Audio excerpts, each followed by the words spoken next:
Saya masih bersama dengan Menteri BUMN Erick Thohir.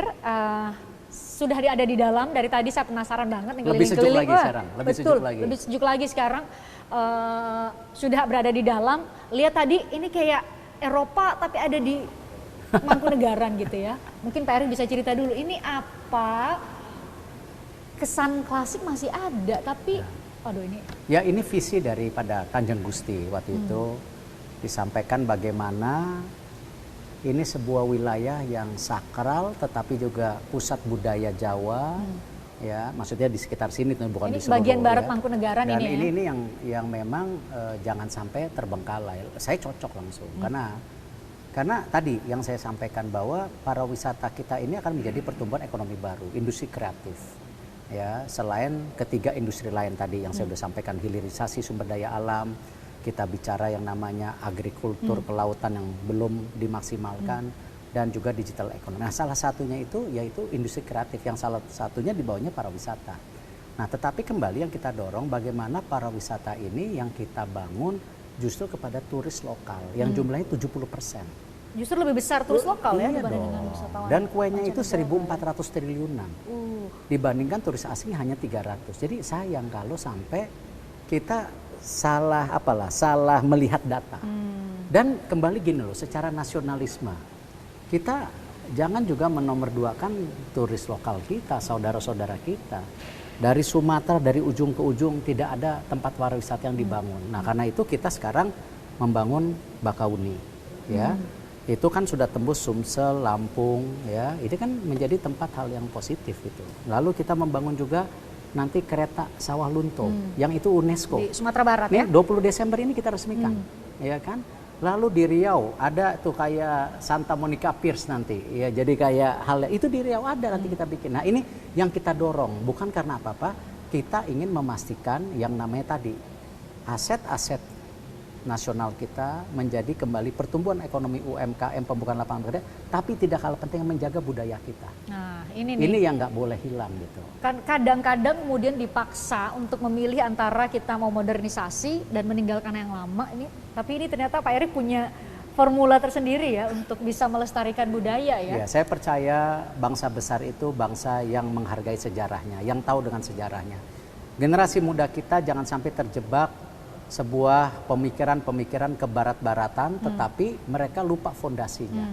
Ya, bagaimana dulu tahun 1928 anak muda Indonesia bicara berbangsa satu, bernegara satu. Itu sebuah hal yang luar biasa. Indonesia sudah memutuskan posisi kita Bhinneka Tunggal Ika, NKRI dengan berbagai keragam. Itu sebuah hal yang juga hari ini menjadi isu dunia. Amerika ada kerusuhan sosial, di Eropa perang sama. Nah, kita ini bayangkan budayanya paling banyak, sukunya paling banyak, tetapi masih menjadi sebuah kekuatan kesatuan sebuah negara. Itu yang kita harus jaga. Ya. Itu nilai yang itu yang nilai-nilai nasionalisme yang harus kita jaga gitu. Ya. Pak Erick, nah karena sudah jauh-jauh saya datang dari Jakarta ke Solo karena Pak Erick sibuk di sini, mungkin Pak Erick juga bisa cerita dong. Banyak sekali pemirsa saya penasaran, waduh nikahan Mas Kaisang sama Mbak Irina itu bakal kayak gimana sih? Royal weddingnya Indonesia. Saya rasa konteksnya seperti itu, bahwa Pak Jokowi itu kan asli dari Solo. Beliau ya ingin mengawini anaknya di kotanya. Mas Gibran juga di Solo. Ya, Mas Kaisang sekarang di Solo. Mbak Kayang di Medan karena Mas Bobi kan dari Medan gitu. Nah, tetapi yang Bapak inginkan bahwa ini ada festival budaya. Dan juga mendorong ekonomi kerakyatan. Jangan sampai ini dianggap sebuah kemegahan, tidak. Ini festival budaya.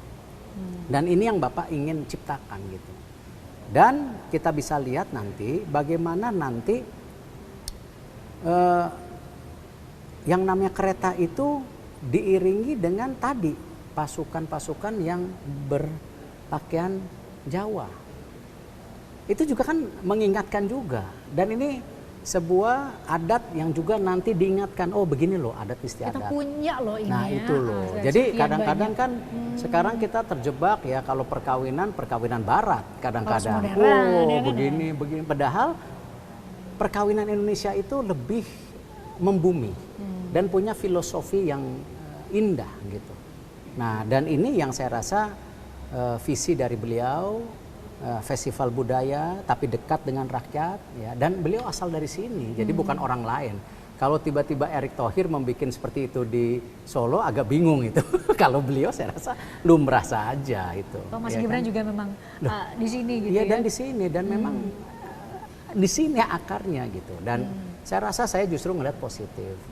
Keterlibatan saya juga saya sudah sering sampaikan. Mas Kaisang itu udah kayak keponakan saya. Oh ya, deket banget Iya kan, sama Erick. dan sama Aga itu kan tiap minggu ketemu. Oh iya, benar. Ngobrol bola.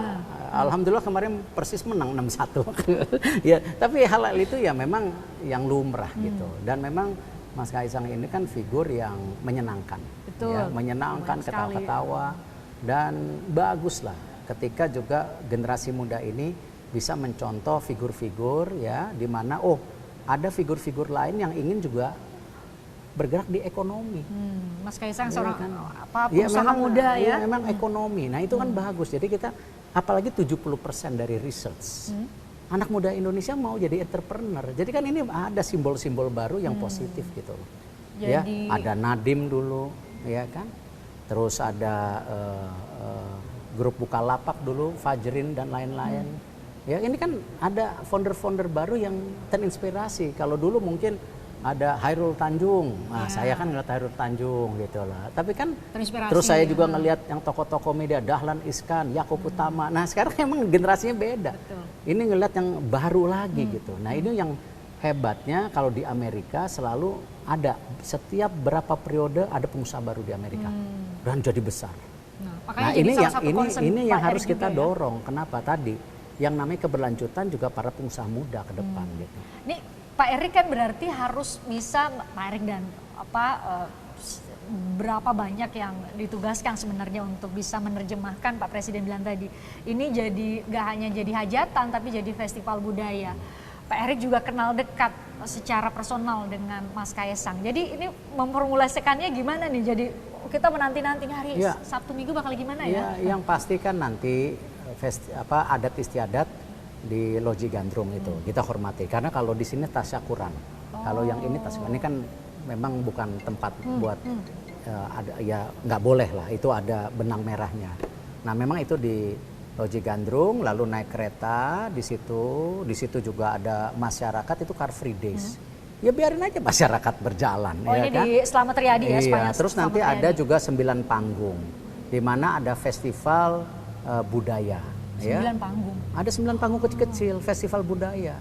Ada musik jalanan, ada lagu keroncong, ada tari-tarian, itu kita lakukan gitu. Belum lagi nanti Mas Kaisang berinisiasi, dia kan banyak restorannya.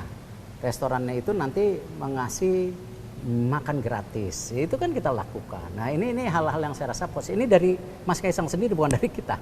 Makan Nah, gratis, wah iya, di mana ini tuh kan- saya harus cari Iya. itu makan restorannya Nah, di mana ya? Lalu ini yang menjadi hal-hal yang saya ada festival budaya, ada makanan, pas Car Free Days memang sebuah natural, dan kalau Car Free Days di Solo memang rame, udah Mas banyak. Gibran bilang nggak Iya. boleh ya, tetap aja ya. Ada ya. Banyak rame gitu. Nah, ini yang diperkaya. Jadi bukan justru mengganggu tapi memperkaya gitu. Nah, terus yang memang yang harus diantisipasi juga tadi tamu-tamu masyarakat yang ingin ikut kemeriahan. Itu sudah tidak terbendung ya, setiap kali presiden kemana-mana kan pasti ada. Itu yang paling stres ya. Itu yang kita jaga, makanya kita tadi coba memperdayakan mereka menjadi bagian daripada tadi yang namanya tasyakuran ini gitu. Itu juga dikelola itu ya. Dikelola. Bukannya dibatasi tapi kemudian Media nanti pasti media, ya kan kita atur juga media. Ada spotnya yang baik, saling bergiliran gitu. Ya kita lakukan inilah gitu. Pak Erick mungkin punya pesan kepada kami. Pak Erick dengar segala atribusi yang Pak Erick punya ya. Sekarang kan sih lagi di Solo, jadi diminta sama Pak Presiden gitu ya secara personal. Karena memang dekat juga ya sama Mas Kaisang. Jadi Menteri BUMN, jadi pengusaha besar, harus itu nggak boleh dilupain. Jadi salah satu pengusaha besar lah di Indonesia.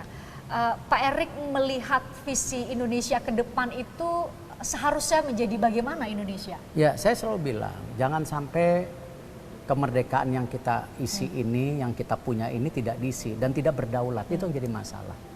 Ya, sudah terlalu lama kekayaan bangsa kita ini lebih memperkaya daripada bangsa lain, pertumbuhan ekonomi bangsa lain, pembukaan lapangan market kita juga seperti ini udah waktunya kita mengisi kemerdekaan ini dengan berdaulat tanpa berarti kita memusuhi bangsa lain, tetapi apa? Kita membangun ekosistem kita. Mereka ikut kita. Seperti kemarin Presiden menyampaikan, oh nikel di WTCon, ya udah kita hadapi. Ya kan? Kapan kita bisa maju gitu? Bagaimana bangsa Taiwan menciptakan terobosan dengan menciptakan software chip-chip itu? Mereka menjadi bagian dari kemajuan. Ketika bangsa Korea mendorong dengan teknologi, ya kan? Nah itu masa kita nggak boleh? Masa sumber daya alam kita diambil terus itu? Market kita yang besar cuma diambil terus. Mau kemana? Nah itu yang saya bilang, merdeka dengan berdaulat. Diisi dengan sebuah ekosistem yang kuat. Dengan supply chain rantai pasok yang kuat. Yang saling menguntungkan. Bukan merugikan Indonesia, saling menguntungkan. Supaya apa? Kita bisa mendorong Indonesia yang maju, kita sudah sebutkan. Tapi juga apa? Makmur. Harus makmur gitu. Jangan hanya kemajuan ini hanya dirasakan berbagai pihak-pihak tertentu. Ini harus yang makmur gitu. Dan yang pasti harus mendunia. Ya, mendunia itu karena kenapa? Kita ini 2045 udah jadi pemain dunia. Makanya tadi G20 apa? Saya bilang ini bukan hanya menempatkan kita jadi negara maju dilihat, tapi berkompetisi dan harus menang. Itu kuncinya. Dan harus karena kita ini orang olahraga, jadi kalau kompetisi harus menang gitu, ya kan? Nah, dengan baik ya, dengan baik. Dan problem dan saya tipe pemimpin yang namanya problem itu saya hadapi. Ya, jangan kita menghindar dari masalah. Jadi saya selalu punya filosofi kita atasi. Jadi ada masalah kita atasi. Apa yang diminta Bapak Presiden mengenai sepak bola kemarin, mengenai tadi dihukum atau kemarin Kanjuran, kita atasi. Ya, masalah isu COVID kita atasi. Ya, kita beli vaksin duluan, kita ciptain vaksin duluan sekarang. Jangan dibilang beli nih, cipta. Nah, ini kita harus lakukan. Nah, isu pangan ke depan kita atasi. Ya, kita sudah meminta kalau percaya udahlah berikan dana ke BUMN untuk menjadi off taker, jadi membeli hasil pertanian yang disepakati misalnya padi, jagung, sawit, tebu ya. Tapi ini kembali bukan ngasih uang, tapi ngasih apa? Pancing. Supaya pancingnya bisa cari ikan lagi. Dananya taruh di Himbara. Himbara nanti bekerja sama BUMN, kita menjadi pembelinya, para petani. Jadi harga ini seimbang, jangan ketika harga ada Natal, ada Lebaran, harganya justru naik. Gitu. Nah ini yang kita harus jaga. Tidak mudah, perlu proses 2-3 tahun ke depan. Negara lain seperti Amerika, Thanksgiving harganya nggak naik. Ya. Harusnya di Indonesia juga gitu dong, setiap Lebaran. Bisa asal kita sama-sama mau terbuka. Jangan membuat policy kebijakan yang saling justru mengikat. Justru harus yang saling mendukung, gotong royong dan solusi. Wah, ini senang sekali bisa ngobrol-ngobrol buat obrolan malam. Sore-sore menjelang malam di Solo bersama dengan lagi malam kok ini. Pak Erick Thohir. Jadi ada kata-kata yang dibisikkan oleh semesta kepada saya. Katanya gini ya, Pak Erick itu bisa menyelesaikan, tidak ada masalah besar yang tidak bisa diselesaikan oleh Erick Thohir dan tidak ada masalah kecil yang dilewatkan oleh Erick Thohir. Attention to detail, detail sekali. Tadi mungkin nggak sempat ditangkap sama kamera, tapi mau jalan tuh ada keset. Pak Erick masih tetap bisa, oh ini nggak boleh kelihatan sama pemirsa, ini pemirsa BTV harus lihat yang cantik di layar. Pak Erick terima kasih sudah menerima kami di tempat yang sangat cantik ini. Ya nanti ini kita kayaknya berkah lah, berkah. Mudah-mudahan ini berkah buat Solo lah. Amin. Jadi ada inilah para wisata baru di Tokyo, di Solo. Di Solo. Ini berasa di Eropa tapi tetap kerasa kita ada di tanah Jawa gitu. Pak Erick sehat selalu, terima kasih sudah hadir di obrolan malam. Saya juga mau ucapkan terima kasih buat Anda sudah nonton kami. Saya Fristiani Rich, sampai jumpa.